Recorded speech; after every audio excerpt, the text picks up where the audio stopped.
risasi imepiga. Ndio hii risasi imepiga hapa. Na vile imefanya. Kopio kio nyeme nini?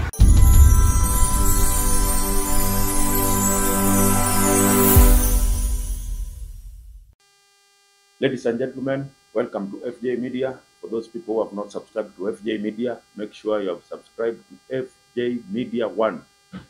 Touch the subscription bell. After you've touched the subscription bell, you'll be seeing our video automatically once we upload the video. So today, there is a drama which has happened in Isiolo Nyanyuki Road. Peter Salasya has been abducted at Kisima on Isiolo Nyanyuki Road Highway. His bodyguard disarmed and vehicle shot. Lawyer Ken Echesa has confirmed. So, because this will form the basis. We will form analysis of the basis of this topic of today. Let's see how the Peter Salasya vehicle was shot.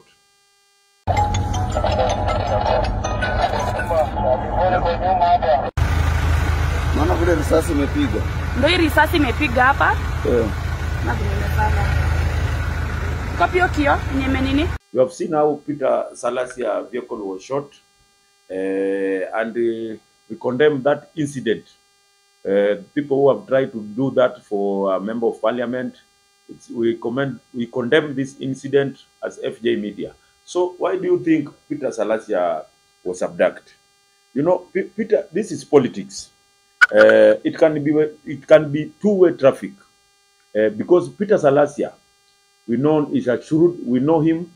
He's a first-time MP, and he's very vocal, and you also know he's a very shrewd politician. So Peter Salasya, maybe this is politics. The other day you saw in Mombasa, the police were trying to arrest him where he was in a hotel. So people were shouting there. So the police did not manage to arrest Peter Salasya. So it can be politics, and if it is politics, politics of fear, it's not good. If people are supposed to be allowed to campaign, send their agenda, send their idea. So because I think it's politics. Maybe we'll watch and see how things will go. So Peter Salasya, you know Peter Salasya, the other day he announced he wants to become president of this Republic of Kenya. Maybe you cannot know. Maybe you know in politics sometimes even it can be state managed for sympathy. Maybe it can be a true story. So we don't know. So we really hope the investigation team will do a speedy investigate this matter, so that it cannot be any MP.